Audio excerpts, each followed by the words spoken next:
열매로 아는 나라, 요한계시록 20장 1절 2절, 요한계시록 19장 14절 말씀입니다.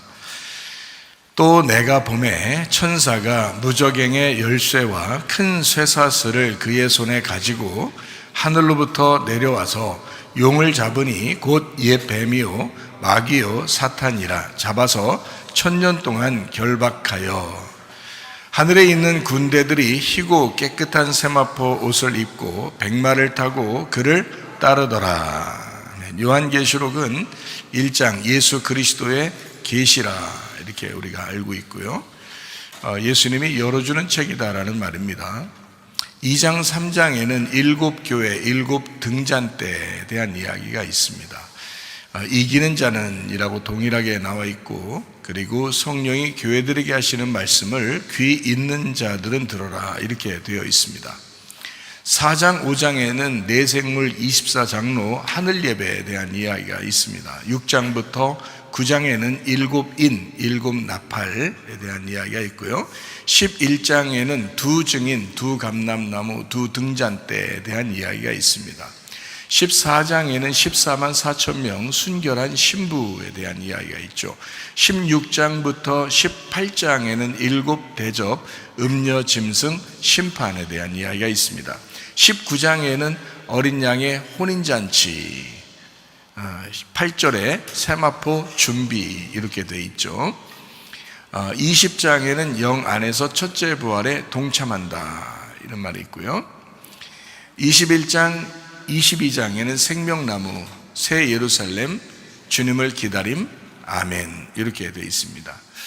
그 20장에는 영 안에서 첫째 부활에 동참한다, 생명책에 기록된다는 말이 있어요. 그러면 이제 어떻게 해야지 그렇게 되냐면 어린 양의 혼인잔치에 들어가야지 그렇게 되는 거잖아요. 그래서 19장에는 어린 양의 혼인잔치에 대해서 나와 있고요. 8절에 세마포 준비를 해야 된다 이런 말씀이 있습니다. 그리고 이제 16장부터 18장까지가 음녀짐승 심판인데, 그 음녀짐승 심판을 해야 신부가 나타나거든요. 그래서 이제 16장부터 18장까지가 음녀짐승 심판하는 겁니다. 그리고 19장에 이제 신부가 나타나게 되고 어린 양의 신부, 이제 혼인잔치를 하게 된단 말이죠. 그러니까 어떻게 보면 성경 전체에서 쭉 이제 성경책을 쓰다가 마지막 결론 부분에 도달하는 게 이제 19장 정도 되는 거예요. 19장이 이제 결론 부분에 도달하죠. 19장에 이제 도착하고 그 다음에 20장, 21장, 22장 이렇게 해서 이제 성경을 마치게 되잖아요. 그러니까 어린 양의 혼인잔치가 어떤 면에서는 성경 마지막에 결론의 이제 중심부에 있는 거죠. 결론 부분의 중심부, 그게 어린 양의 혼인잔치예요. 그 어린 양의 혼인잔치를 이제 우리는 어느 날 가서 어린 양의 혼인잔치에 참여한다 뭐 이렇게 생각을 한단 말이에요, 보통 사람들이. 그런데 이제 제가 이제 성경을 보는 입장에서는 지금 설교를 듣는 사람들이 어린 양의 혼인잔치에 참여해야 된다 이런 말이고요. 그래서 그 말은 어디에서 이제 그 어린 양의 혼인잔치에 참여해야 되는 얘기하면 교회입니다. 그래서 교회가 신부라는 것이 이제 드러나야 되고, 자기가 이제 그 교회라고 하는 그 신부에 포함돼야 어린 양의 혼인잔치에 들어간 것이다 이 땅에서. 그것이 없이 여기서 교회에서는 뭐 그런 신부 되려는 마음이 없는데 어느 날 하늘나라 올라가면은 어린 양의 신부가 될 거야 라고 그거를 기대하고 사는 사람들이 많아요. 진짜 의외로 많습니다. 근데 그렇게 성경을 보면, 제가 성경을 보는 입장에서 볼 때는요, 굉장히 성경을 그 사람들이 오해하고 있는 것입니다. 왜냐하면은 성경에 그 두 가지를, 지금 이 땅에서 이루어지는 일과 하늘에서 이루어지는 일의 두 가지를 설명을 다 같이 알고 있어야 되는데, 우린 이 땅에서는 그냥 이렇게 살다가 어느 날 천국에 가면 다 이루어질 거다라고 생각을 해요. 그러니까 그쪽만 본 거죠. 그러면 이 땅에서는 어떻게 해요? 이 땅에서는 크게 신경 안 쓴단 말이에요. 뭐 그냥 뭐 고생하면 고생하는 대로, 또 뭐 이런 생활하면 이런 생활, 저런 생활하면 저런 생활 하는 대로 이렇게 하다가 어느 날 거기만 가면 되는 거니까, 거기 가면 다 완성이 되니까 이렇게 생각한단 말이죠. 또 뭐 이제 하나님, 예수님께서 이제 이 땅에 재림하시면 다 이제 바뀔 거야라고 이제 생각하고 그렇게 한단 말이에요. 재림도 두 가지로 봐야 되거든요. 재림도요.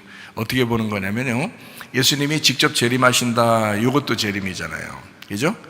그런데 하나님의 성령께서, 예수님의 그 영이 우리에게 임하신다, 이것도 재림이잖아요. 예수님이 한번 오셨었잖아요. 그죠? 이 땅에 오셨었는데 부활 승천했잖아요. 그러면은 그분이, 그 성령, 그 영이 우리에게 오시면, 우리에게 임하시면 그것도 재림이죠, 우리한테. 그래서 그걸 땅의 재림이라고 봐야 되는 거거든요. 이걸 땅의 재림이다. 그리고 이제 주님께서 오신다, 그것도 이제 재림이라고 볼 수 있는데, 먼저는 우리에게 임하셔야죠. 예수님의 영이 우리에게 임하셔야 그게 재림이란 말이에요. 그러니까 그거를 자세히 설명한 것이 이제 요한복음 14장, 15장, 16장의 말씀이에요. 요한복음 14장, 15장, 16장. 예수님이 이제 이 마지막에 이제 십자가 못 박혀 돌아가시기 전에 제자들에게 마지막 그 설교한 그 장면이죠. 그게 요한복음 14장, 15장, 16장 이렇게 설교하면서 그런 얘기를 이제 하신 거거든요. 그러니까 우리가 그런 걸 자세히 알고 보면 땅의 것하고 하늘의 것이 같이 있다는 것을 우리가 알 수 있는데, 요거를 이제 그 등한히 한단 말이에요. 제가 볼 때는 마귀에게 속은 것 같아요, 사람들이요. 마귀에게 왜 속은 것 같으냐면, 하늘나라만 자꾸 생각한다. 이 땅에서 생각을 안 해요. 이 땅의 생각을 안 하니까 하늘나라에 간다, 하늘나라에 가면 되지, 뭐 주님이 어느 날 종말이 올 때 그거면 되지, 이렇게 이제 생각을 자꾸 하다 보니까 지금 여기서 망쳐버리는 거예요. 이 땅의 삶에서 망쳐버리는 거예요. 그게 마귀 역사 같아요. 왜 마귀 역사 같으냐면, 여기서 망치면 그날이 없어요. 여기서 망치면 그날이 없는데 요걸 망치게 하는 거야. 내가 보니까 사람들을, 그러니까 막연히 생각하게 하는 거예요. 막연히 하나님 나라를 막연히 생각하게 만들어요. 어느 먼 나라에 있는, 또 하늘나라에 있는, 뭐 이렇게만 생각하게 하니까 지금 이 땅에서 우리가 지금 교회 생활 하루하루가 이게 굉장히 중요한 건데 그거를 생각 못하게 하는 거예요. 그게 누가 그러겠어요? 마귀가 그러겠죠. 마귀가 이것을 이렇게 생각을 바꿔놓는 거예요. 그럴싸하잖아요. 사람들이 그럴싸하잖아요. 다 그럴싸하게 하는 거예요. 선악과 먹을 때도 그럴싸하게 해서 먹게 한 거거든요. 그러니까 그럴싸하잖아. 그러니까 보통 나도 그런 설교들을 많이 들어봤어요, 옛날에도. 어떤 그 막연한 그 천국에 대한 어떤 그 이미지, 그 생각, 이야기, 이래서 나도 그거에 대해서 연모함이 굉장히 있었단 말이에요. 근데 사실은 성경은 그것도 중요하지만 지금 여기서 말씀하는 것이 더 중요하거든요. 지금 우리 교회 생활하면서 예배드리고 설교 듣고 찬양하고 이게 지금 굉장히 중요하거든요. 내가 볼 때는 이게 훨씬 더 중요한데 요거를 무시하고 어느 날 그거 굉장히 중요한 날이라고 생각한다는 거죠. 근데 그 날은 사실 별로 중요한 날도 아니에요. 왜냐하면 여기서 합격을 하면 거긴 당연히 자동적으로 그냥 가는 나라거든요, 그 날은. 근데 여기서 불합격하면 그 나라는 못 가요. 아무리 사모했어도 소용없습니다. 이 땅에서 실패했기 때문에 그 나라에 그 날에 못 가. 그러니까 그 마귀는 그걸 조작하는 것 같아요. 마귀는 그걸 만들어내는 것 같아요.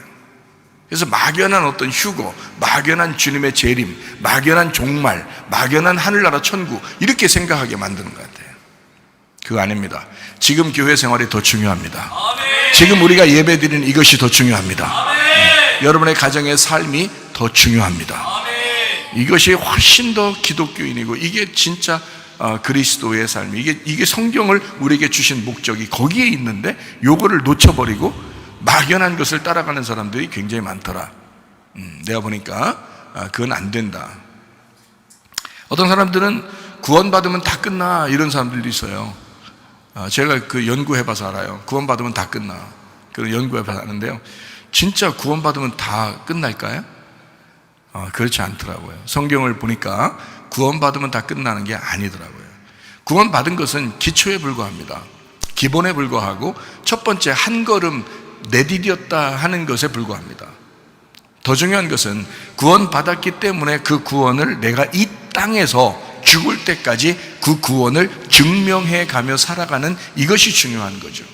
다시 말하면 유월절 어린 양 예수의 피로 우리가 구원받았어요. 그들이 뭔가 해서 구원받은 게 아니잖아요. 유월절 어린 양의 피로 그냥 우리가 구원받았다라고 하는 것을 인식한 거고 믿은 것입니다.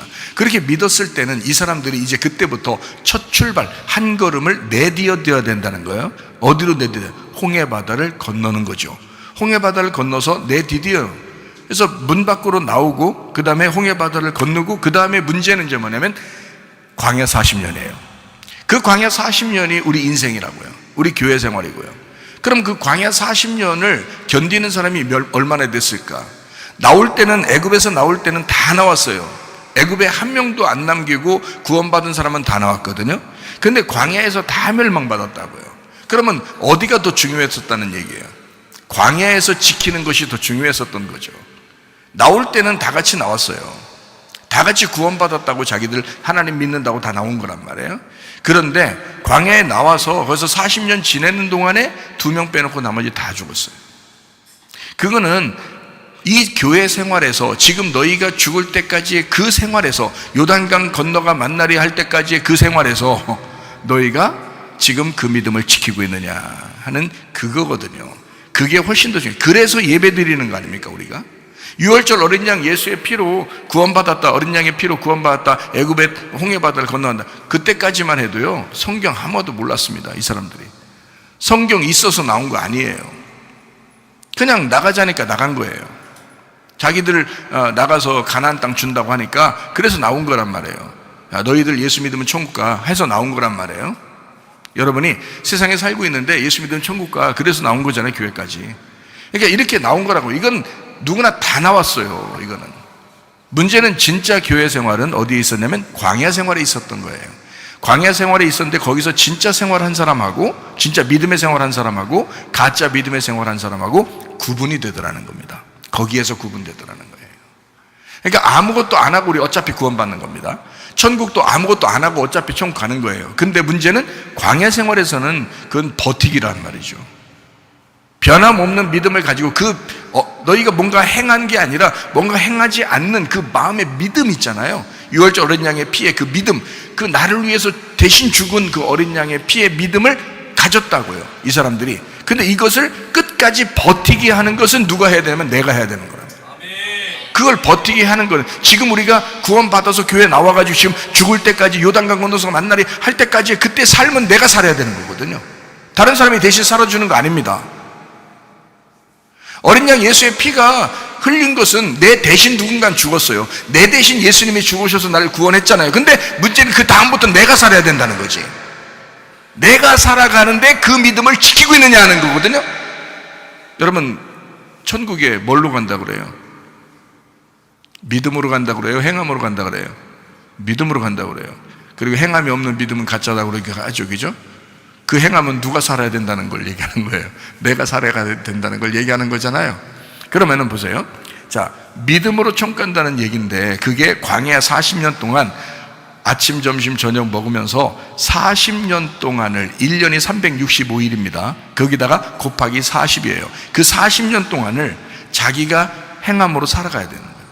자기가 그 믿음을 지키는 그 믿음으로 간다는 거지. 생각해보세요. 믿음이라는 게 뭔데요? 믿음이라고 하는 건 피스티오라는 단어인데요. 그거는 변함없이 끝까지 유지한다는 게 믿음이란 뜻이에요. 그게 피스티오라는 믿음입니다. 자, 너희가 마음에 예수 그리스도를 믿고 너희가 예수를 믿고 구원을 받으면 멸망하지 아니하고 영생을 얻게 될 것이다 라고 하는 말이 거기가 어떤 단어겠어요? 믿고라는 말이 그 믿으면이라는 단어가 어떤 거겠어요? 피스티오입니다. 네가 믿으면 이란 말이거든요. 그 네가 믿으면이라는 이것이요, 한 번 딱 믿으면 그럼 천국 간다라고 생각하는 사람이 얼마나 많은지 몰라요. 지금 한 번 믿으면 천국까지라고 생각하는 사람이 얼마나 많은지 몰라요. 자, 어린 양 예수의 피를 우리가 안 믿었습니까? 예수 믿었죠. 근데 그것을 유지하는 믿음이 있단 말이에요. 그건 내가 해야 된다고. 그 믿음을 유지하는 믿음, 오늘도 지켜내야 되고 내일도 지켜내야 되고 그거를 버티는, 그걸 인내함으로 내가 버티고 지켜내야 되는 건 내가 해야 된단 말이에요. 다른 사람이 해주는 게 아니라고요. 그래서 예수님도 어떻게 못 해주는 거예요, 우리한테. 예수님이 우리를 구원하시는 그 믿음은 첫 번째 십자가에서 이루어진 거라고요. 그 다음에 광야 40년은 내가 그 믿음을 지켜내야 된다고. 이해가 되십니까? 그게 영생이라고 한 거지. 그 믿음이 영생이라고 한 거지. 믿지도 않는데 천국 간다? 한번 믿었으니까 너는 영원히 천국이다? 아니 그러면 지킬 필요가 없지. 여기 교회 나올 필요도 없고 한번 예수 믿었으면 끝난 건데. 그렇잖아요. 예배 드릴 이유가 뭐 있어요? 춥고 덥고 이러면. 근데 그거를 버텨내야 되거든. 그러니까 여러분 자랑하지 마세요. 어떤 사람이 나보다 좀 못한 것 같아, 저 사람이 오늘 새로 나온 것 같아, 아니면 저 사람이 나보다 더 잘못 많이 하는 것 같아, 이거 비교하지 마세요. 이거 판단하지 마세요. 왜 그런지 알아요? 네가 죽을 때까지 그 믿음을 여호수아와 갈렙처럼 똑같이 지키느냐 안 지키느냐는 똑같이 출발하고 다 달라요. 다 다르게 도착합니다. 죄를 많이 지었다고 해서 늦게 도착하고 죄를 안 졌다고 해서 일찍 도착하는 그런 게 아니에요. 누가 거기에 그 믿음을 끝까지 그 주님을 의지하고 그 주님을 인정하고 그 주님을 믿고 끝까지 버티느냐 하는 것은 아무도 몰라요. 본인만 합니다. 본인만. 그러니까 여기서요, 우리 교회 나오면 회개하시고 버티면 됩니다. 그거예요. 아니 성경에서도 인내함으로 너희 영혼을 얻을 것이다 그랬죠. 그러면 생각해. 그게 자, 인내함으로라는 말은 너무 매끄럽고 멋있는 말이죠. 인내함으로 너희 영혼을 얻을 것이다. 아멘. 정말 좋은 거야. 이렇게 생각하지만 그거를 솔직히 우리끼리 얘기하는 말로는 인내함으로 영혼 얻을 것이다라는 그 인내함이 어떻게 하는 거예요? 인내함이 어떻게 하는 거예요? 쉽게 얘기해서 우리끼리 얘기하는 거로 말하면 버티기 쉽잖아. 마음에 확 와닿잖아. 버티기구나. 버티기. 내가 버텨야 되겠다. 버티는 거구나. 이거 여기서 버텨나가는 거구나. 이거예요. 그거 버티는 거를 가지고 인내한다 그러는 거거든요. 여호수아 갈렙은요 광야에서 뭐 큰일 한 거 없습니다. 모세 따라다니면서 그냥 있었어요. 그냥 그 있는 거예요. 그저 있는 거예요. 거기서 버티고 있는 거예요. 그 사람들 두 사람이 간 거예요. 나머지는 어떻게 했어요? 안 버텼어요. 때마다 원망하고 짜증내고 그냥 기분 나빠하고 때마다 쓰러지고 그냥 때마다 유혹당하면 넘어지고 때마다 그러는 거예요. 안 버티는 거야. 못 버틴 거예요. 근데 여호수아 갈렙은 버텼다고요. 그러니까 버텨나가는 거야. 예배 드리는 것도 버텨나가는 거야. 교회 나오는 것도 버텨나가는 거예요. 기도하는 것도 버티는 거예요. 한번 자기가 결심하고 주님 앞에서 내가 이렇게 살겠습니다 하면 그것도 버티는 거예요. 끝까지 버티는 거, 이게 인내하는 거란 말이에요. 우리 버티는, 자, 그러니까 인내함으로 영혼 구원받읍시다 라는 거 다른 말로요, 버텨서 구원받읍시다. 이게 똑같은 말이에요. 그걸 믿음이라 그러는 거예요. 믿음으로 종간다 그러는 거지. 뭔 얼마나 했다고 종가요. 우리가 무슨 하나님 앞에 나 이만큼 했으니까요 하나님 인정해 주시고요 나 이러니까 총 보내줄 거죠, 이렇게 총갈 사람 한 명도 없어. 인간은 버티는 거야. 그 믿음을 끝까지 지켜내는 거야. 하나님 내가 믿습니다. 주님 믿습니다. 내가 주님을 인정합니다. 끝까지 주님 안에서 내가 살겠습니다. 그게요 쉬운 거 같죠? 안 쉬워요. 다니엘이 사자굴에 들어가는 것보다 더 어려운 겁니다.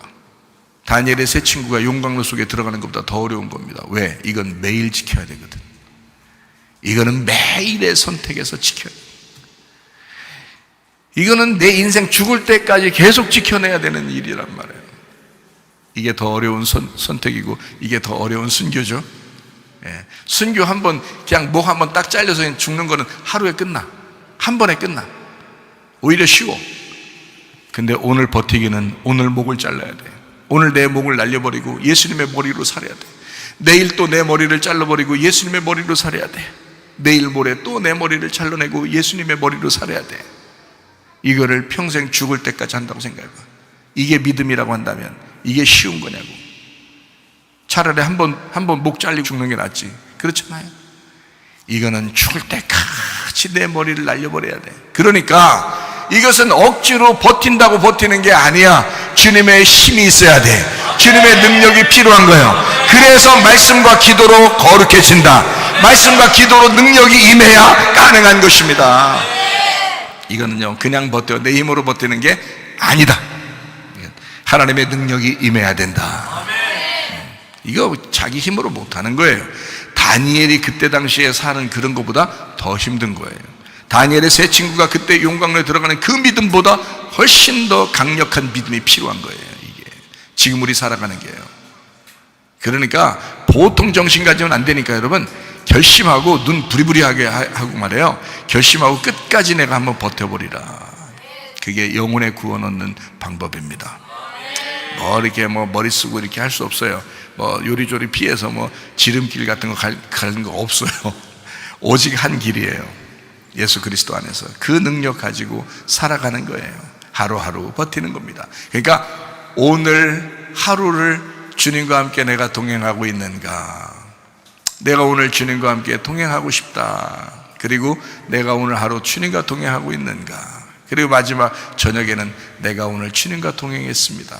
감사합니다. 내일도 하나님 나를 도와주세요. 내일 일어나서 하나님 오늘도 내가 하루를 주님과 동행하며 살고 싶습니다. 중간에는 주님, 내가 주님과 동행하고 있으니 감사합니다. 마지막 저녁에는 자면서 하나님 오늘도 감사했습니다. 주님과 내가 동행하게 해주셔서 고맙습니다. 내일도 하나님 나를 도와주십시오. 이렇게 하루하루를 순교하는 마음으로 살아가는 게 이게 그리스도인들 생활이라고요.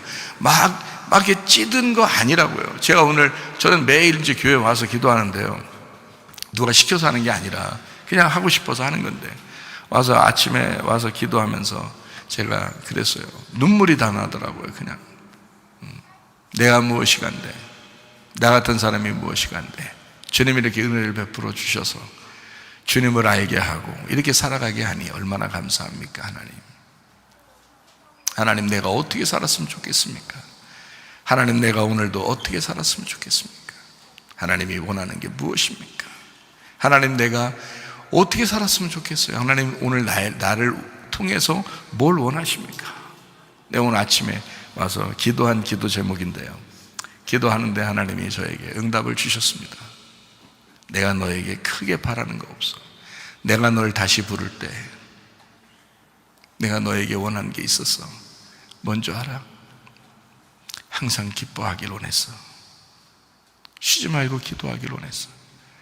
범사에 감사하기를 원했어. 그거 내가 원한 거야. 너 그렇게 살아줬으면 좋겠다. 네가 평생에 그렇게 살아줬으면 좋겠다. 주님이 원한 게 그거였다고요. 저를 그때 부르실 때도 그랬고, 그래서 제가 안식을 누리고 평안을 누리고 기쁨이 있었다고요. 요즘에 하도 우여곡절이 많고 이렇게 인생 살아가는 동안에 하도 이렇게 좀 복잡한 일도 많고 자꾸 이런 일도 터지고 저런 일도 터지고 그러니까 마음이 좀 심란하고 복잡하고 이럴 때도 있었거든요. 사람이 그렇잖아요, 살다 보면은. 그래 내가 하나님 앞에 눈물도 나고 그래서 하나님 앞에 기도했더니 하나님이 네가 나를 정말 믿잖아. 네가 나를 믿잖아. 그러니까 그냥 기뻐하며 살아. 기뻐하며 감사하면서 살아. 계속 기도하면서 살아. 그게 하나님의 뜻이야. 그게 나를 믿는 거야. 내가 원하는 건 그거야. 그렇지. 맞아요, 아버지. 아버지가 원하는 게 그거지. 아들에게 원하는 게 그거지. 즐겁게 살기를, 기쁘게 살기를, 감사하며 살기를, 기도하며 살기를 아버지가 원하지. 그거 원하는 거지. 맞아요, 아버님. 저를 그렇게 부르실 때 그렇게 말씀하신 거 저도 아는데 참 제가 좀 심란한 게 있고 그런 게 좀 있었어요. 그런데 하나님 다시 내 마음에 평안을 주시고 내 마음에 안식을 주시고 내 마음에 여유를 주시고 그렇게 살겠습니다. 하나님 그렇게 살겠습니다. 정말 감사하더라고요. 다시 저를 일깨워 주시고 다시 저를 부르실 때 그 마음을 다시 알게 하니까 너무 기쁘더라고요. 너무 감사하더라고요. 오늘 하루도 하나님 주님과 동행하면서 살겠습니다. 그거예요. 여러분, 이게요. 자, 나를 날마다 죽이는 거고요. 그게 나의 순교라고요. 하루하루의 순교라고요. 그게, 그죠?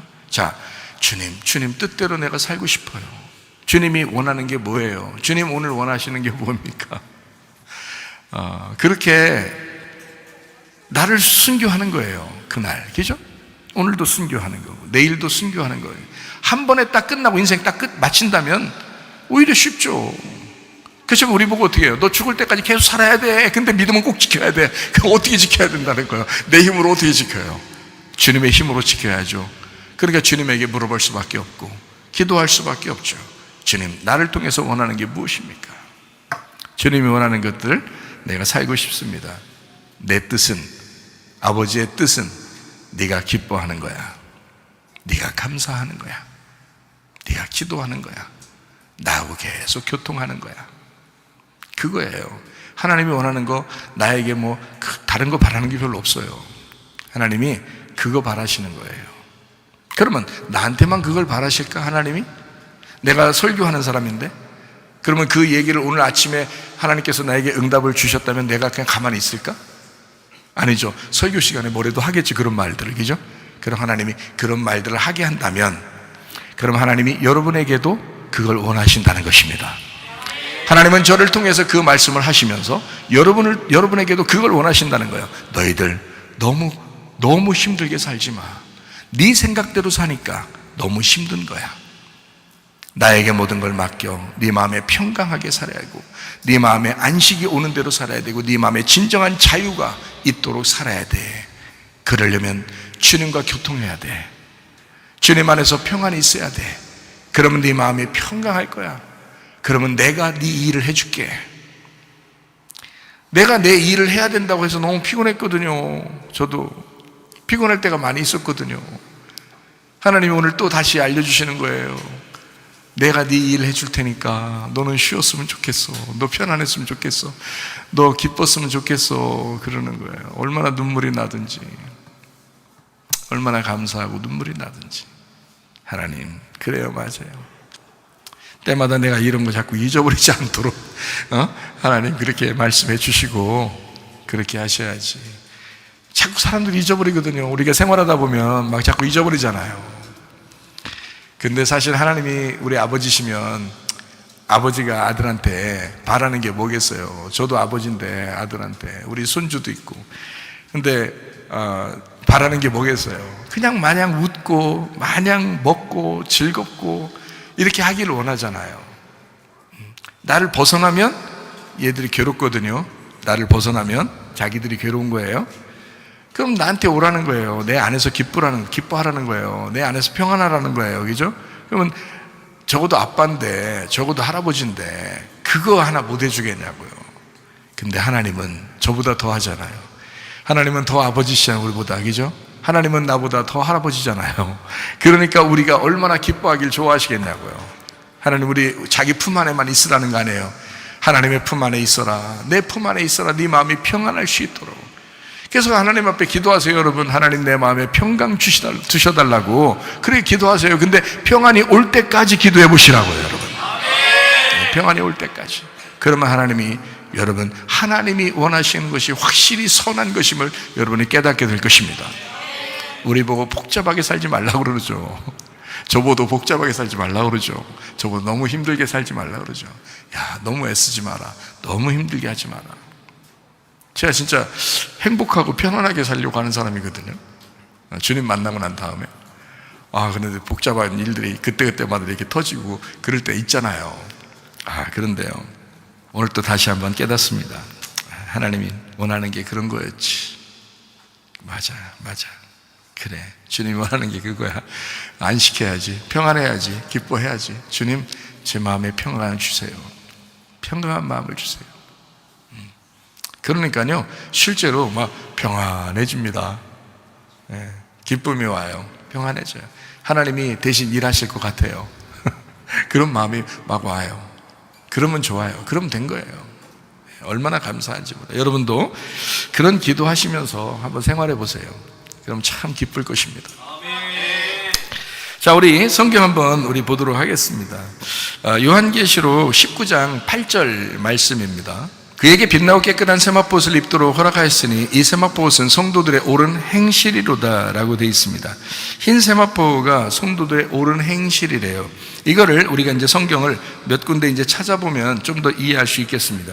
요한계시록 7장 14절 말씀이요. 내가 말하기를 내 주여 당신이 아시나이다 하니 그가 나에게 이르되 이는 큰 환난에서 나오는 자들인데 어린 양의 피에 그 옷을 씻어 희게 하였느니라.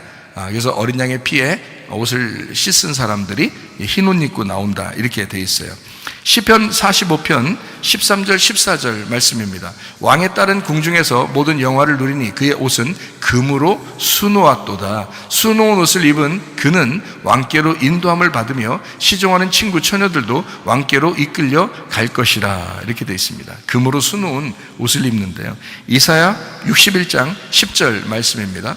내가 여호와로 말미암아 크게 기뻐하며 내 영혼이 나의 하나님으로 말미암아 즐거워하리니 이는 그가 구원의 옷을 내게 입히시며 공의의 겉옷을 내게 더하심이 신랑이 사모를 쓰며 신부가 자기 보석으로 단장함 같게 하셨습니다. 하나님이요, 우리를 그냥 막 영접하는 게 아니고요, 이렇게 아름다운 옷을 입혀주시고 영접한대요. 이런 옷 입어야 되잖아요.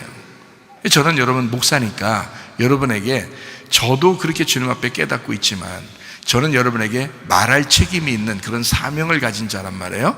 그러니까 여러분에게 어떻게 하면 이렇게 이런 흰 옷을 입고 주님 앞에 갈 수 있을까, 이렇게 옷을 준비시켜주는 역할을 하는 거거든요, 교회가. 그래서 이제 여러분에게 이런 말씀들도 같이 하는 겁니다.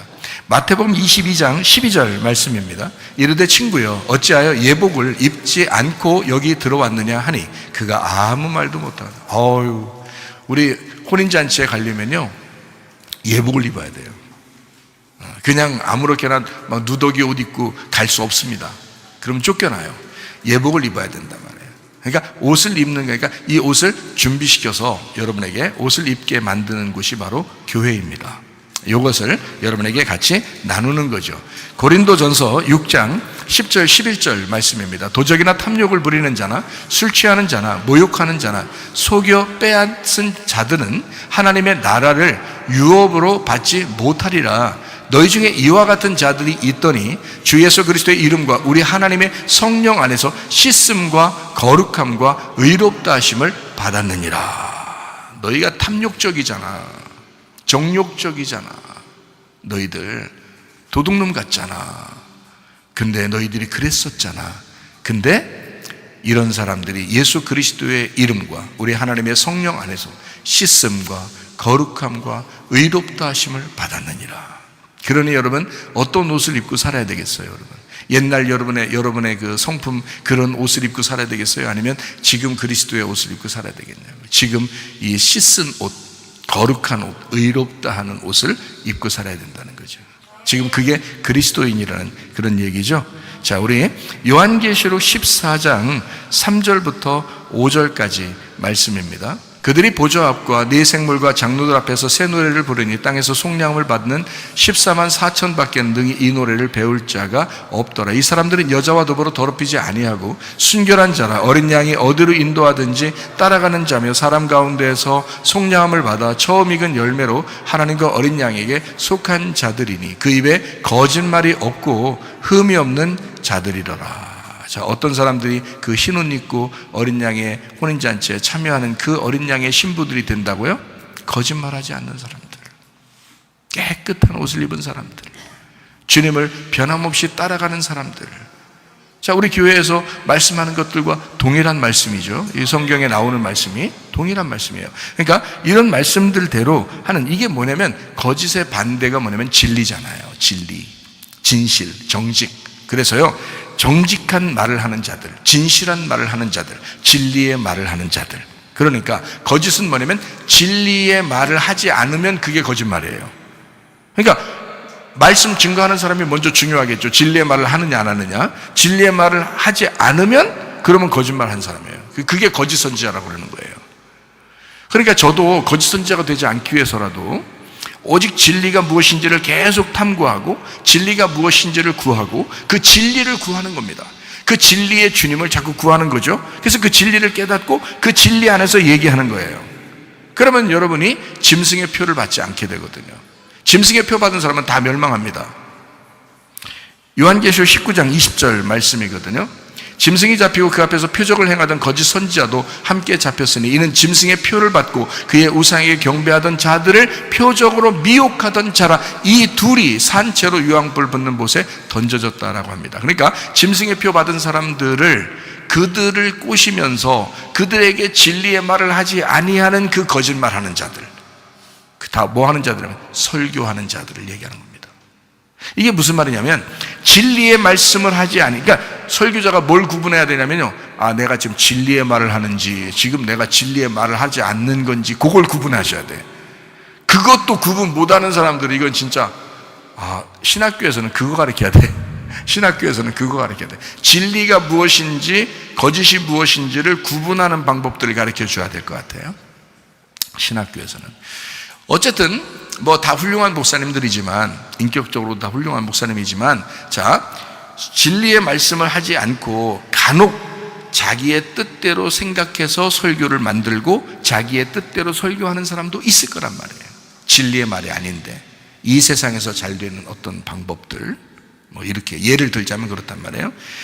또 뭐 우리가 어떻게 섬겨야 하늘나라 간다, 뭐 이런 얘기를 한다든지, 이것도 아닌 거죠. 하나님의 섬김을 받아야 되는데 반대말 하는 거예요. 우리가 하나님을 섬김으로써 천국 간다, 뭐 이런 얘기하는 사람들도 이것도 반대말 하는 거잖아요. 반대말 하는 거는 다 거짓말이에요. 진리의 말이 아닌 것은 다 거짓말이라고요. 하나님의 섬김을 받아야 된다는 거거든요. 하나님의 섬김을 받아야 천국 가는 겁니다. 하나님으로부터 구원이 와야 되는 거예요. 그러니까 우리 쪽이 아니라고요. 우리 쪽이 아니라 하나님 쪽에서 하는 거란 말이에요. 그것을 내가 버티는 거, 인내하는 것은 내가 하는 거잖아요. 그것은 지금 우리가 버텨내는 거거든요. 지금 인내하는 거, 그 구원을 붙잡고 그 믿음을 붙잡고 우리가 버텨내는 거거든요. 죽을 때까지. 그 삶을 사는 것은 내가 살지만 위에서부터 섬김을 받으셔야 된다고요. 그 섬김 받은 것을 붙들고 있는 거거든요. 그 믿음을 붙들고 있는 그게 믿음이라고 하는 거예요. 믿음으로 천국 간다 한다는 말이 그 말이거든요. 그래서 그렇게 진리의 말씀을 가르치는, 진리의 말을 가르치는 그것이 아니면 다 거짓말이 된단 말이에요. 그러니까 참 다 조심스럽죠, 그죠? 말씀을 가르치는 사람도 조심스럽고 배우는 사람들도 조심스러운 거죠. 배우는 사람들도요, 짐승의 표 받고 살면 안 됩니다. 짐승의 표는 세상에 있는 거예요. 교회에 있으면 안 되는 거예요. 근데 교회에 들어온다고요. 그게 교회의 사상이 돼버리고 사람들을 꼬셔나가고 유혹하고 넘어뜨리고 세상적으로 살게 하고 이렇게 만든단 말이에요. 안 된다고. 교회는 세상과 다른 것입니다. 하나님의 표가 있어야 되는 거예요. 하나님의 진리의 표를 받으셔야 된다는 거예요. 이게 우리가 살 길이란 말이에요. 내가 목사인데 나도 주님 만나야 될 텐데 내가 왜 멸망받을 짓을 하겠냐고 생각을 해보시라고요. 여러분 다 살린다고 내가 멸망받을 짓을 하면 네 되냐고. 안 되지. 여러분도 살아야 되지만 나도 살아야 된다고요. 나도 주님 만날 때 살아야 된다고. 그렇잖아요. 그러니까 내가 그걸 구분할 수 있는 그 구분할 수 있는 그 분별이 가능하니까 그게 너무 감사하다는 거예요. 저는 그게 한 글자 한 글자 다 알아서 그런 게 아니라 그걸 구분할 수 있겠으니까 그게 감사하다는 거예요. 그 하나님의 마음이 어디에 있구나, 이것을 깨달으니까 그걸 감사하다고 하는 거죠. 구분할 수 있겠다 이거예요. 그래서 짐승의 표의 반대말이 뭐냐면 거룩입니다. 짐승의 표의 반대말이 진리라는 거예요. 그 겸손이라는 겁니다. 그러니까 짐승의 표는 뭐겠어요? 짐승의 표를 가진 것은 탐욕이죠, 정욕이죠, 음란이죠, 교만이죠, 욕심내고 막 그러는 거죠. 거짓말이죠. 이게 다 짐승의 표라고. 이게. 그럼 우리는 어떻게 해야 돼요? 짐승의 표의 반대말로 살아야 되니까 진리의 말씀으로 살아야 되잖아요. 이게 진리가 돼. 진실해야 된다. 음란에서 벗어나 거룩해야 된다. 욕심에서 벗어나 우리 자신이 욕심이 없는, 탐욕이 없는 자가 되어야 된다. 겸손한 사람이 되어야 된다. 이런 거거든요. 그게 거룩한 하나님의 백성들이다. 이렇게 이야기하는 것입니다. 자, 요한계시록 19장 14절 말씀입니다. 하늘에 있는 군대들이 희고 깨끗한 세마포 옷을 입고 백마를 타고 그를 따르더라 이랬습니다. 여기도 분명히 하늘에 있는 군대들은 어떤 옷을 입는다? 희고 깨끗한 세마포 옷을 입고 백마를 탄다 이렇게 되어 있어요. 희고 깨끗한 세마포시죠, 백마 탄다 이렇게 되어 있잖아요. 다 하얀색이잖아요. 하얀색. 여기 이런 하얀색 아닙니다. 이런 하얀색 아니에요. 제가 봤어요. 제가 봐서 이거는 이런 하얀색입니다 이렇게 말하지 않는다는 거죠. 이건 빛나고 깨끗한 세마포 옷이 있어요. 그거는 본 사람만 아는데 투명한 색입니다. 색이 없어요. 그러니까 원래는 색이 없어요라고 썼어야 되는데 여기 성경에요. 이제 그걸 직접 본 사람들이 썼어야 되는데 그렇지 않고 그냥 성경에 흰색이라고 하는 것은 다른 게 섞이지 않았다라고 해서 흰색을 쓴 거예요. 근데요, 원래는 흰색이 아니고 투명한 색이다. 그러니까 빛나고 깨끗한 투명한 색깔이다. 이렇게 해야지 정답입니다. 그게 직접 보면 알아요. 투명한 색이에요. 근데 속이 안 보여요. 속이 안 보이는 투명한 색깔입니다. 그렇게 빛나고 깨끗한 천사의 옷이 있어요. 그것을 입고 주님을 따라간다. 하늘나라에는 그 옷을 입게 돼 있어요. 그러니까 그 옷이 무엇인지를 우리가 또 발견해야 되잖아요. 그래서 성경에 빛나고 깨끗한 흰 옷, 또 흰 말, 이런 거에 대해서도 우리가 좀 보고, 그리고 이제 마지막 말씀을 정리합니다. 자, 요한계시록 4장 4절 말씀입니다. 보좌에 들려 24보좌들이 있고 그 보좌들 위에 24장로들이 흰 옷을 입고 머리에 금관을 쓰고 앉았더라. 14장 14절 말씀이요. 또 내가 보니 흰 구름이 있고 구름 위에 인자와 같은 이가 앉으셨는데 그 머리에 금멸유관이 있고 그 손에는 예리한 낫을 가졌더라. 흰 구름이 나옵니다. 15장 6절이요. 7 재앙을 가진 7 천사가 성전으로부터 나와 맑고 빛난 세마포 옷을 입고 가슴에 금띠를 띠고, 요거 딱 정답 같은 말씀이에요. 여기 희다고 안 써놨잖아요. 그죠? 희다고 안 써놨잖아요. 그러니까 투명하다고도 안 써놨지만 희다고도 안 써놨어요. 그죠? 원래 우리가 생각하는 흰색하고 다른 거거든요. 달라. 흰색은 불투명한 거잖아요. 흰색 자체가 불투명하다고요. 근데 그게 아니고 빛난 세마포 옷, 그러니까 투명한 빛나고 깨끗한 세마포 옷, 이렇게 해야 맞죠. 맑고, 그래서 아마 맑고 요게 투명하고 빛나고 깨끗한 세마포, 이렇게 해야 정답 맞는 얘기입니다. 하여튼 그런 옷이에요. 자, 19장 8절 말씀입니다. 그에게 빛나고 깨끗한 세마포 옷, 여기도 흰색이라고 안 했는데요, 이게 참 맞는 말들이죠. 빛나고 깨끗한 세마포 옷을 입도록 허락하였으니 이 세마포 옷은 성도들의 옳은 행실이로다. 이렇게 되어 있습니다. 자, 20장 11절 말씀이요. 또 내가 크고 흰 보좌와, 여긴 희다고 했죠. 흰 보좌와 그 위에 앉으신 이를 보니 땅과 하늘이 그 앞에서 피하여 간데없더라 라고, 흰 보좌라고 되어 있습니다.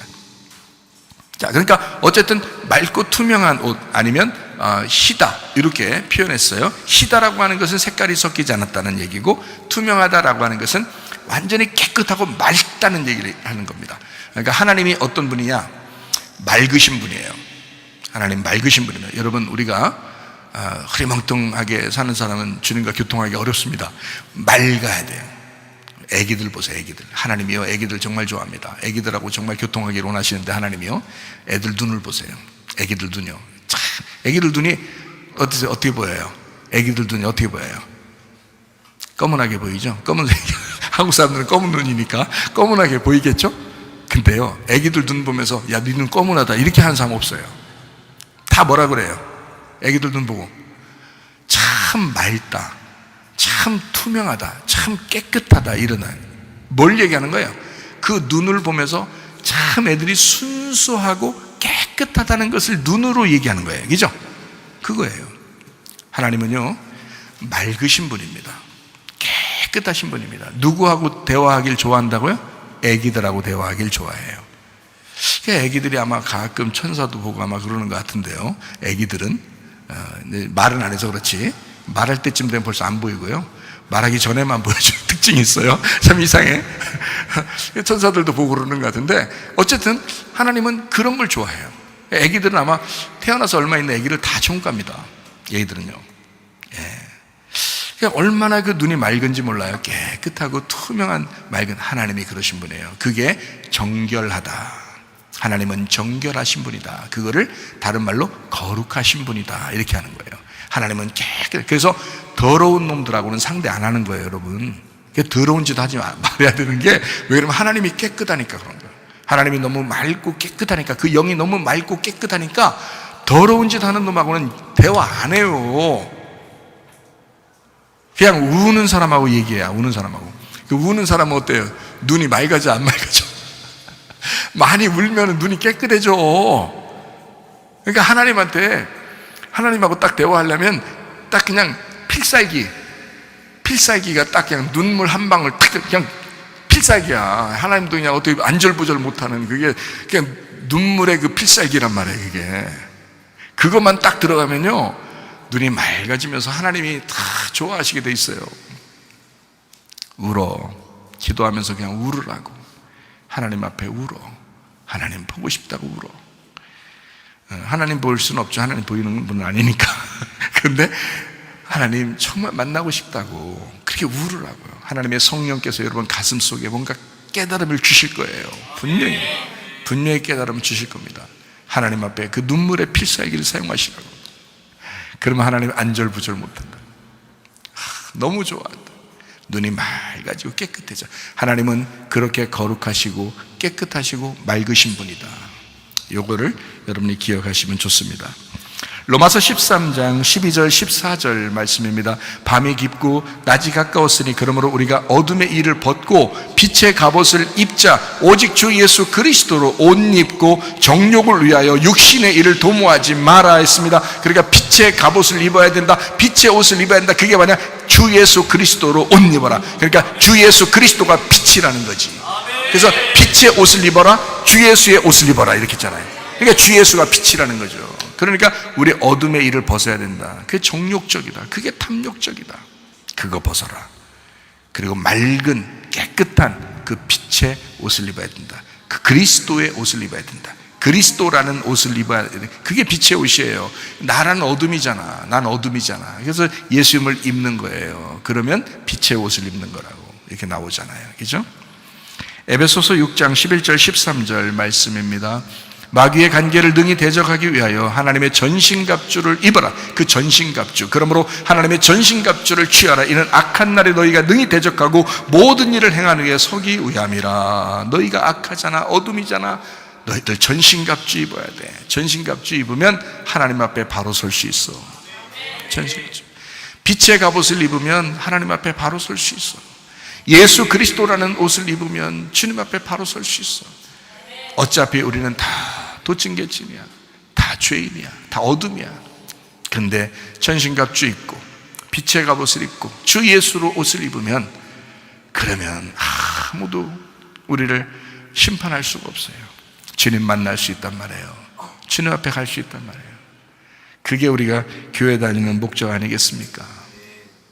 사무엘하 6장 2절 말씀입니다.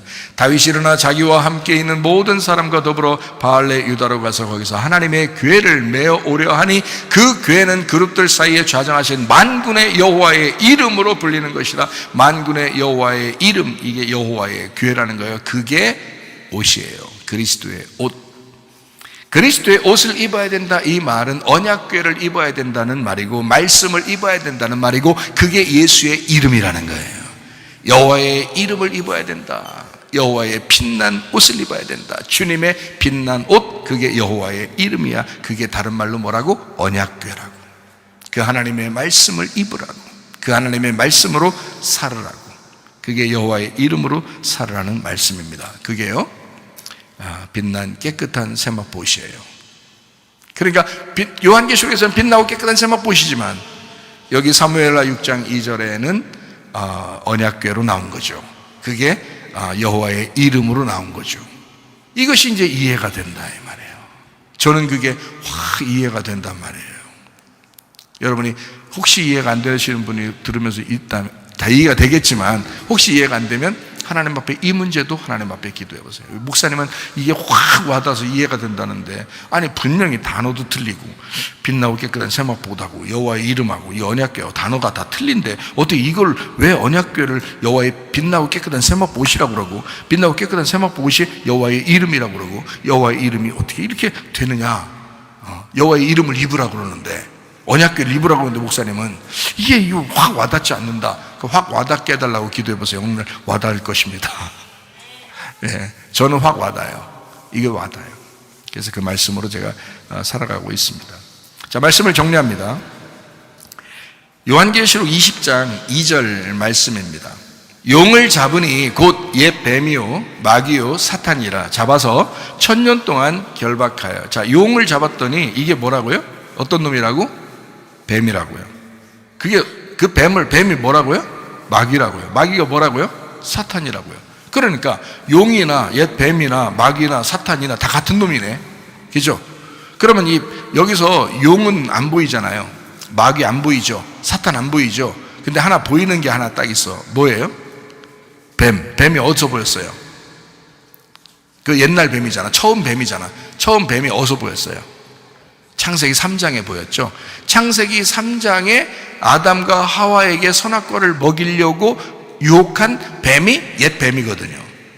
그러면 그 놈이 누구라고? 용이었다고. 어디에서 나오는 거예요? 용은 요한계시록에 나오는 거라고요. 용이 짐승에게 힘을 주잖아요. 그죠? 그 용이 뱀이었단 말이에요. 그 뱀이 결국 마귀란 말이에요. 그 마귀가 사탄이었네. 그러니까 창세기 3장에 나와 있는 게 요한계시록에 나와 있는 용하고 같다는 거예요? 틀리다는 거예요? 같다는 거야. 그러면 이 뱀이라는 놈이 죽었어? 안 죽었어요? 안 죽었어. 계속 내려오고 있다는 얘기예요. 그죠? 성경에 창세기부터 요한계시록까지의 그 기간 동안에 계속 내려오던 거 있다면 지금까지 내려올까 안 내려올까? 계속 내려오고 있다는 거죠. 그러니까 용은 마귀요 사탄이요 옛 뱀이다. 변함없이 내려오고 있다. 변함없이. 자, 사람 봐요. 나무하고 열매가 있어요. 제가 이거를 여러분 우리 교회에 정말 여러분 사랑하는 여러분 성도들에게 이걸 정말 제가 전해주고 싶어요. 여러분 구원받아 천국 가고 싶잖아요. 구원받아 천국 가는 게 어떻게 하는 거냐면 이렇게 하는 거예요. 잘 들어봐요. 나무가 있고 열매가 있습니다. 그러면 이 두 개가 다 중요하죠. 나무도 중요하고 열매도 중요합니다. 그런데 나무에서 분명히 이 나무가 어떤 나무인지를 뭘로 알 수 있어요? 열매로 아는 거예요. 그러니까 이 나무의 결과물은 열매에서 나타나는 거예요. 그렇죠? 이 나무의 결과물은 열매에서 나타난다고요? 열매는 나무가 살아있다는 걸 증명해내는 거고요. 그렇죠? 그러니까 나무에서 열매가 나타난다. 이걸 한번 잘 생각해 봐요. 자, 짐승이 있습니다. 짐승이라는 나무가 있어요. 그러면 누구하고 대적할까요? 어린 양이라는 나무하고 대적합니다. 그러면 짐승의 열매가 있을 거 아니에요. 나무니까 이놈이 나무니까 열매가 있을 거 아니에요. 그러면 열매가 있는데 그 열매는 뭘로 나타날까요? 짐승의 열매는 뭘로 나타날까요? 음료로 나타납니다. 음료로. 그게 요한계시록이에요. 그러면 어린 양이라는 나무가 있어요. 그럼 어린 양의 열매는 뭘로 나타날까요? 신부로 나타나는 겁니다. 그렇겠죠? 그러니까 음녀하고 신부하고 대적하는 거고요. 짐승하고 어린 양하고 대적한다 이렇게 돼 있죠. 그렇죠? 그러니까 짐승이라는 나무를 타고 있으면 열매가 음료로 나타나게 돼 있는 거고요. 어린 양이라고 하는 분을 만나면 신부가 되게 돼 있습니다. 이렇게요. 나무가 어떠하냐에 따라서 열매로 나타나는데 이 어린 양이라고 하는 나무는 열매라는 신부를 통해서 완성이 되는 거예요. 자, 짐승이라고 하는 것이 아무리 막 활개를 쳐도요, 뭘로 이 세상을 유혹하냐면 음녀가 유혹하는 겁니다. 그러니까 음녀를 통해서 나무라는 짐승이 살아나는 거예요. 음녀를 통해서. 그러니까 여러분, 자, 여러분과 제가 신부인 교회잖아요. 우리를 통해서 누가 드러나야 되겠어요? 어린 양 대신 예수님이 드러나야 되겠죠? 그거예요. 이걸 드러내야 되는데 우리가 열매가 썩어 있고 열매가 나타나질 않아. 그러면 나무가 잘못됐든지, 그죠? 나무가 올바르다면 나라는 열매에선 반드시 나타나야 되겠어요. 예수라는 열매가, 그죠? 반드시 나타나야 되겠죠? 바로 그겁니다. 자, 그래서 성경에는 마태복음 7장 16절을 한번 보겠어요. 그들의 열매로 그들을 알지니 가스나무에서 포도를 또는 엉겅퀴에서 무화과를 따겠느냐. 17절 이와 같이 좋은 나무마다 아름다운 열매를 맺고 못된 나무가 나쁜 열매를 맺나니. 18절이요. 좋은 나무가 나쁜 열매를 맺을 수 없고 못된 나무가 아름다운 열매를 맺을 수 없느니라. 19절이요. 아름다운 열매를 맺지 아니하는 나무마다 찍혀 불에 던져지느니라. 20절이요. 이러므로 그들의 열매로 그들을 알 것이다 라고 되어 있습니다. 23절도 봅니다.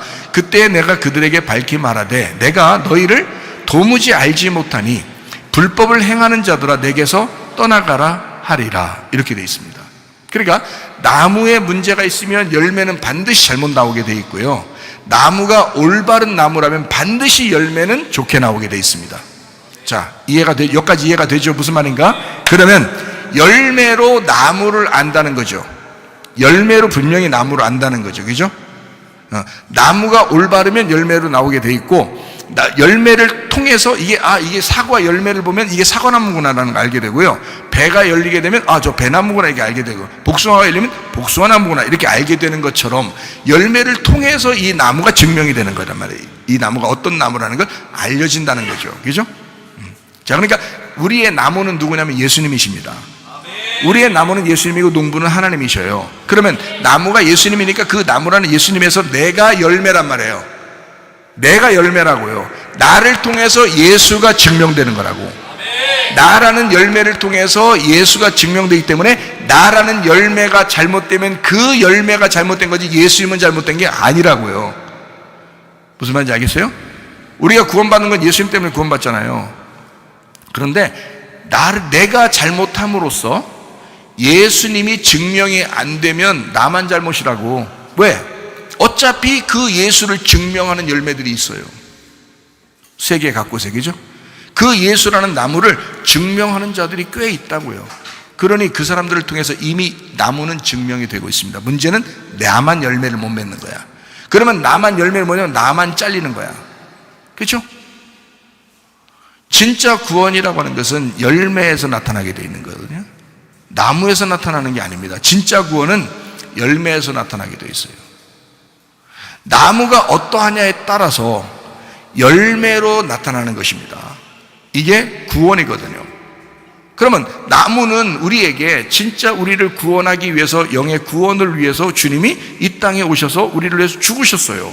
그래서 우리를 구원했다, 다 구원했느니라, 내 나무는 이런 거다라고 가르쳐 줬어요.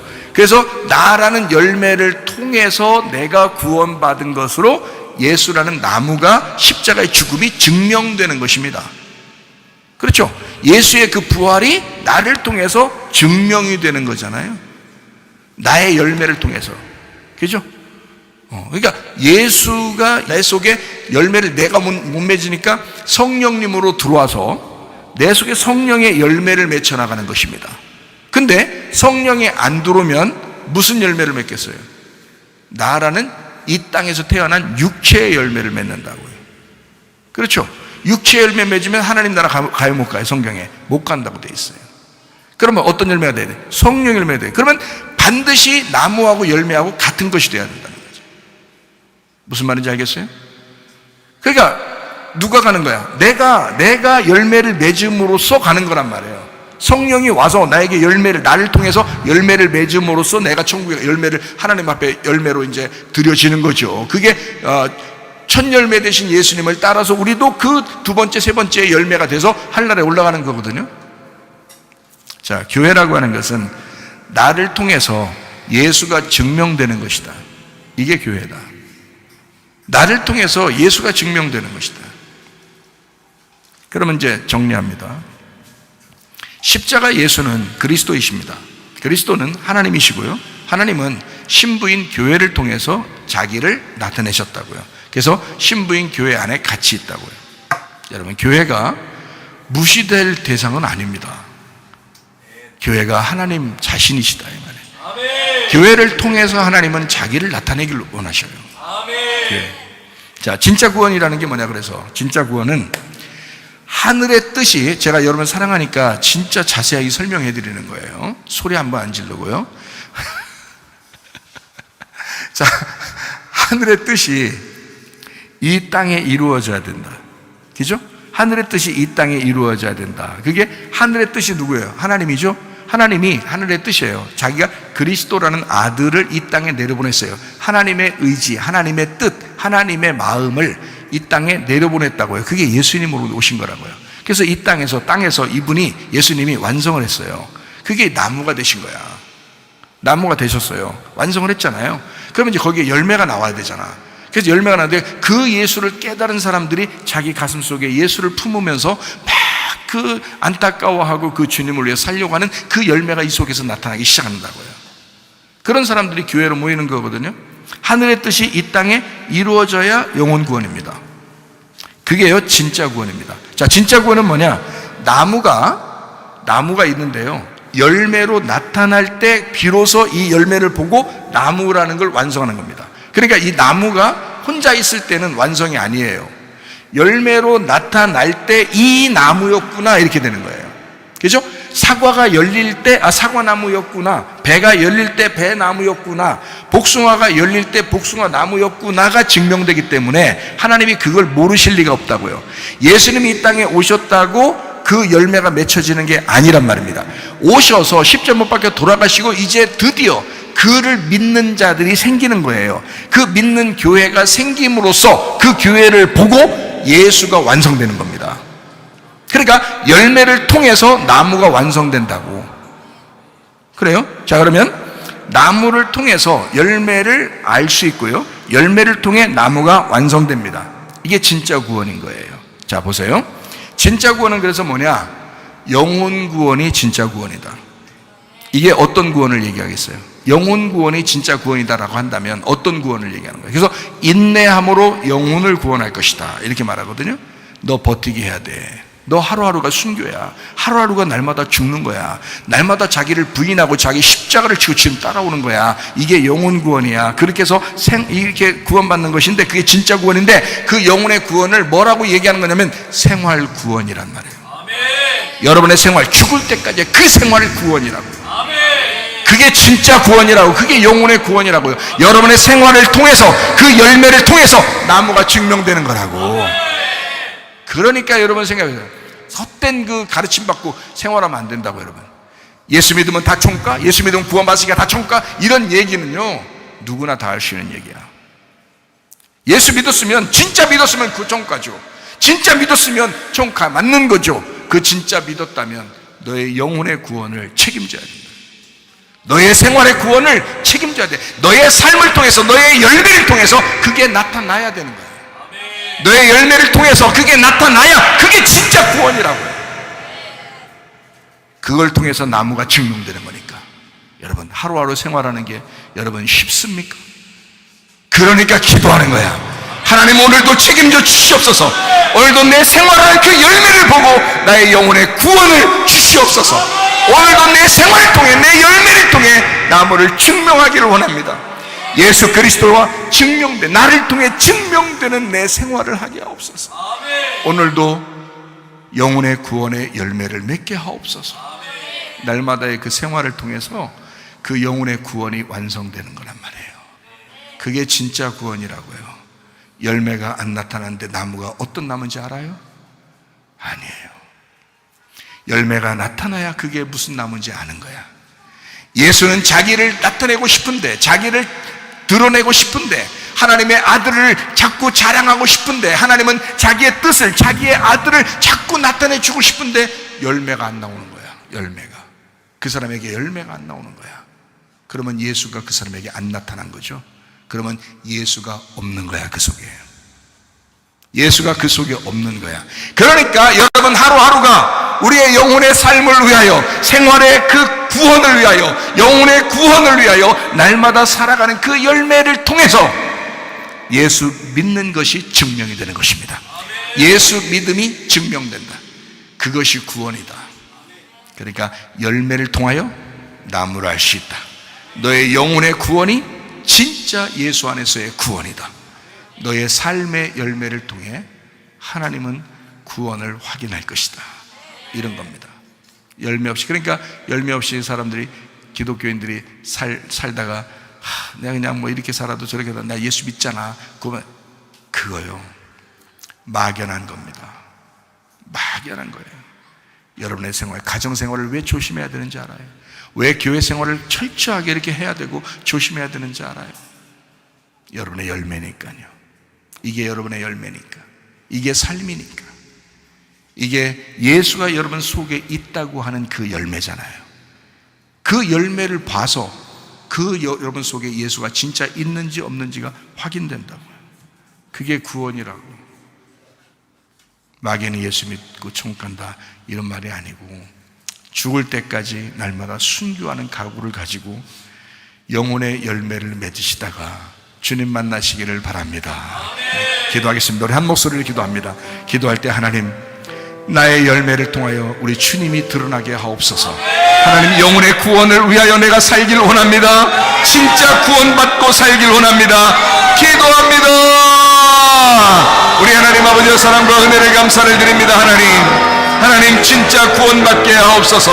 영혼의 구원받아 살게 하옵소서. 우리의 열매를 통하여 하나님 그리스도 예수의 열매를 통하여 그리스도가 드러나게 도와 주시옵소서. 우리 속에 예수의 죽음과 부활이 확실하게 증명되게 도와 주시옵소서. 비염은 떠나갈지어다, 아토피 떠나갈지어다, 위장병 떠나갈지어다, 어지럼증 사라질지어다, 두통은 사라질지어다, 류마티스 관염 떠나갈지어다, 어깨 통증 사라질지어다, 허리디스크, 목디스크 떠나갈지어다, 심장병 온전해질지어다, 각종 종양, 암, 덩어리 떠나갈지어다, 감기, 몸살 온전해질지어다, 협착증 사라질지어다, 건선피 온전해질지어다, 이명은 사라질지어다, 자가면역 질환 온전해질지어다, 식도염 사라질지어다, 유력에서 떠나갈지어다, 우울증, 불면증 환자, 두런 불안, 초조 다 떠나갈지어다, 음란조지, 도출, 미움, 욕심의 다 떠나갈지어다. 하나님, 그리스도의 열매가 우리를 통하여 나타나게 하옵소서. 우리 교회가 그리스도의 열매가 되게 하옵소서. 예수님 존귀하신 이름 받들어 기도 올리옵나이다. 아멘. 주님 감사합니다. 우리 하나님 아버지 함께 하시고 살아가심을 믿습니다. 우리 하나님 도와주옵소서.